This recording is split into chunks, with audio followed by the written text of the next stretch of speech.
Welcome back. If you're just joining us, this is Entertainment News on Channels Television, and I must tell you, we've had a packed show so far. It's now time for us to delve into the fashion world with our Spotlight segment today.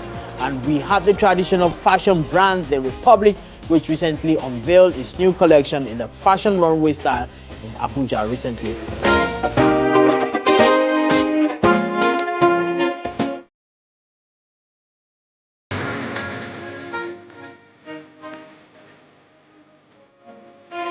I'm being joined by Collins Omakoro, the founder and creative director of The Republic. Many thanks for joining us on the program, and congratulations on your latest collection of The Republic, which you showcased recently in Abuja. Now, let me start this conversation by commending your royal and regal look. Tell us what you're wearing. I'm wearing a very traditional Aso-Oke material from a fabric from the southwestern part of Nigeria. This is a very, very respected color combination, and as well as the you can see the threading and everything that was done. This was handmade for over 2 months before we then created this design that I have on. So it's very royal, it's very custom made as well.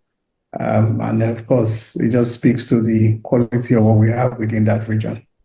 I honestly did not plan to start this interview from Aso-Oke perspective, but now that we are here, we can as well just discuss it. You see, in recent times, we see a lot of Aso-Oke around, sometimes by itself and sometimes combined with other fabrics in contemporary ways and fashion. What do you suppose is the reason for this resurgence?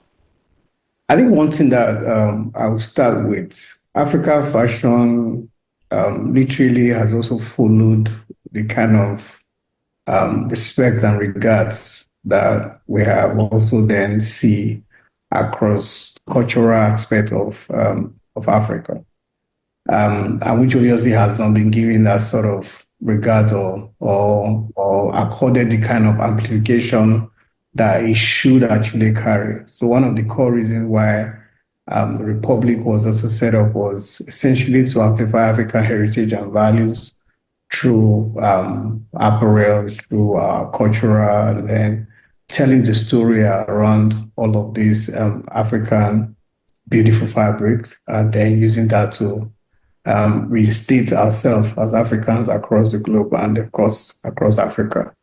Particularly among all of these, Aso-Oke has also stood out. Maybe for one of the most reasons is it's that fabric that carries the way you wear it and the way you're able to play with the various designs that can come out of this. First, when you put on this Aso-Oke fabric or material, because of also the weight that you see it on every royalty or an individual that really see how this suits you as a person. It then helps you to show the various array of what Aso-Oke can represent. Of course, there are several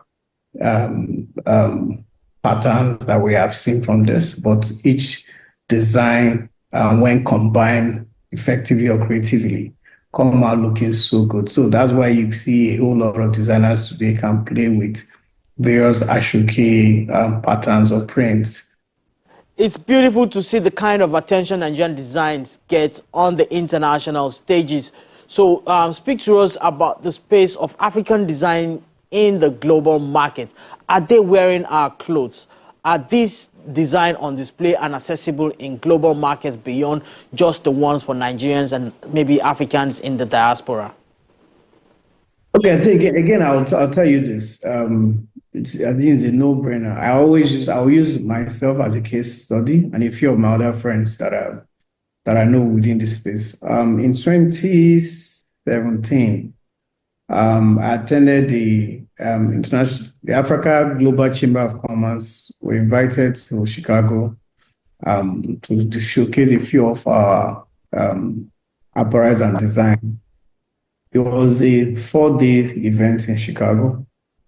At the end of that session, just showing what we have from Nigeria.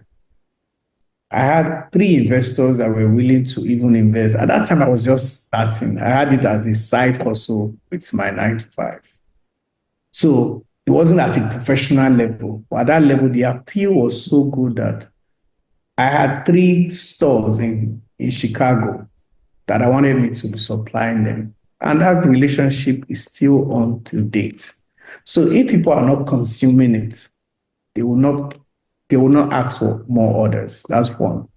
Two, there's an event that is held annually in Chicago as well. It's the Annual Festival for Art and Culture. It's always held at the Michigan Park in Chicago, United States.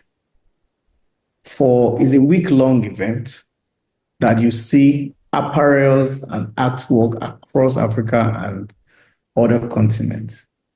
The pricing that you even get by showcasing African apparel and print. Of course, there are other versions that you get from the Middle East and all of that that tend to come